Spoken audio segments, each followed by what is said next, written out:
Today I am going to explain the science fiction action thriller film called What Happened to Monday. In 2043 the population of the world has multiplied many-fold. There is a massive shortage of resources of all kinds. The world opts for genetically modified crops which get fast track around the globe, but this leads to a staggering spike in multiple births across the world. The solution is now feeding the problem. No one knows what to do. Political activist and renowned conservation biologist Dr. Nicola Kamen has prompted the Federation to institute a one-child per family policy. A bureau called Child Allocation Bureau CAB formed to enforce this policy. All citizens are required to wear a bureau-issued identity bracelet. This bracelet could be scanned in order to identify people at various checkpoints throughout cities. When scanned, the bracelets present data that states if you have a sibling or not. If another sibling is present, police are informed and upon arrival, take the child. These children are put into cryosleep. They will be woken up when the crisis the world is going through and have all will awaken in a better world. That year, a woman named Karen Setman has born septuplets thanks to the genetically modified foods. Karen dies. Children's grandfather Terence doesn't announce the 7 siblings to the authorities. He names them each by days of the weeks. He decides that all 7 of them will live in secrecy in a place that is hidden areas which he builds. He trains them all to take on the identity of Karen Setman. Each of them gets 1 day of the week to go out and be Karen. Sunday will get to go outside on Sunday, Monday on Monday, Tuesday on Tuesday, and on.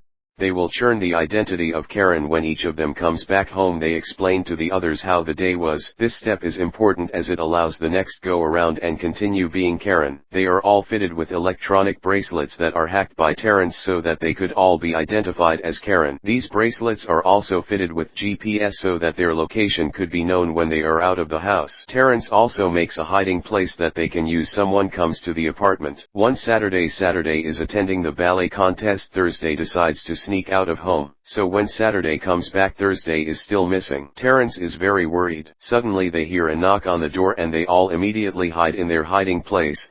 Except Saturday. Terence immediately takes a gun and carefully opens the door. It turns out that the person is Thursday, who is returning. Thursday gets her index finger cut off because you fell off the skateboard. Since all the girls need to look the same, Terence cut the index fingers off the other girls.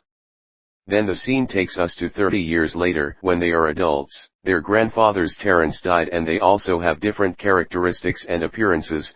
Monday as the firstborn and she's a good girl. She take care about the sisters, embrace the collective identity. Tuesday as the paranoid pothead, a little bit of a loose cannon. Wednesday is the athletic one, the front of the bunch. Thursday is the bad girl.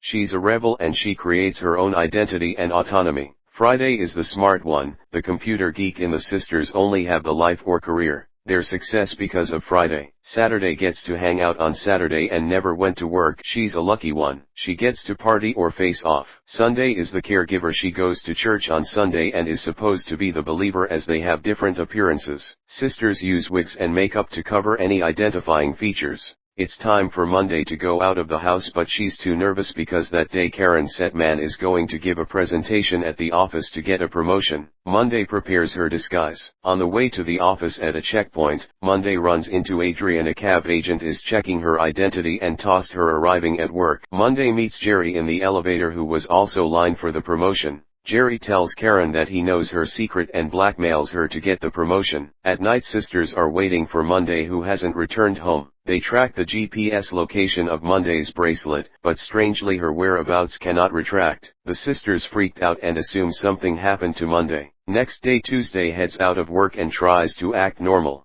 Tuesday learns that Monday got the promotion and met Jerry at a bar. Before she could investigate further, cab agents detain her and cut off her communications. Adrian sees Tuesday escorted to a cell where she meets Nicola Kamen, head of the cab. Kamen reveals that she knows that Tuesday has many siblings and she knows there are still 5 of her twins, living in her apartment.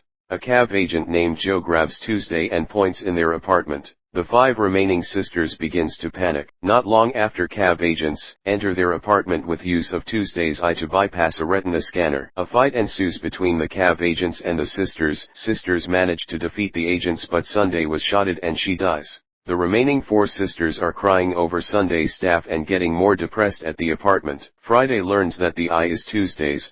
Sisters suspect Jerry may have said them. The next day, Wednesday leaves without disguising herself and confronts Jerry. However, it turns out that Jerry doesn't know anything about Karen's identity. All he knows is that Karen has a contract with Nicola. Kamen reveals that Karen got the promotion when she sent millions of euros to Kamen to fund the campaign. He doesn't know any other detail.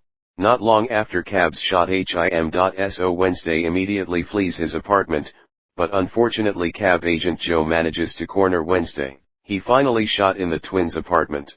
Someone knocks on the door. Only Saturday, Friday, and Thursday are remaining in the apartment. Friday and Thursday immediately hide and Saturday opens the door. It turns out that the person is Adrian, a cab agent. Adrian flirts with Saturday, however Saturday doesn't recognize this person. Saturday finally realizes Adrian has a romantic relationship with one of them. Adrian invites Saturday to go to his apartment. She asks for a timeout and goes intimate with her sisters. Thursday tells Saturday to go with Adrian because Adrian is a cab agent, so they might get a clue about Monday's whereabouts. Friday also tells Saturday to secretly sync a bracelet with Adrian's to be able to hack in the cab server. Saturday finally agrees and goes with Adrian to his apartment. At his apartment, Saturday begs information from Adrian. It turns out that Monday was the one who'd been seeing Adrian. Then Saturday secretly syncs her bracelet with Adrian's as Friday suggested. This allows Friday to get access in the cab service on a video feed. Sisters believe they have found Monday in a holding cell. After Adrian left his apartment, Saturday immediately tells Friday and Thursday that Monday was the one who had been secretly dating Adrian at the same time. Cab agents arrive and kill Saturday in front of her sisters. The sisters' apartment is raided simultaneously by a cab squad led by Joe, the head of security of Cab. Admitting that she cannot survive on her own, Friday sacrifices herself by blowing up their apartment to allow Thursday to escape and rescue Monday. Adrian hears about the incident and rushes back to the set man apartment. Thursday confronts him in his car, blaming him for her sister's deaths. Adrian now realizes Karen is an assumed identity for several siblings and claims to love Monday, whom he agrees to help rescue. Adrian sneaks Thursday into Cab headquarters in a body bag. She secretly records a child undergoing cryosleep. Instead of being frozen, the child is incinerated. Adrian and Thursday discover Tuesday inside the cell with one of her eyes removed. They search for Monday, only to discover that she has sold them out to Kamen. At Kamen's campaign fundraiser, Thursday and Monday fight in a women's restroom, with Thursday accidentally shooting Monday. Meanwhile, Tuesday and Adrian broadcast Thursday's video footage of the child's incineration, leaving everyone at the event shocked and causing Kamen to faint in horror. And angrily confronts Thursday, choking her.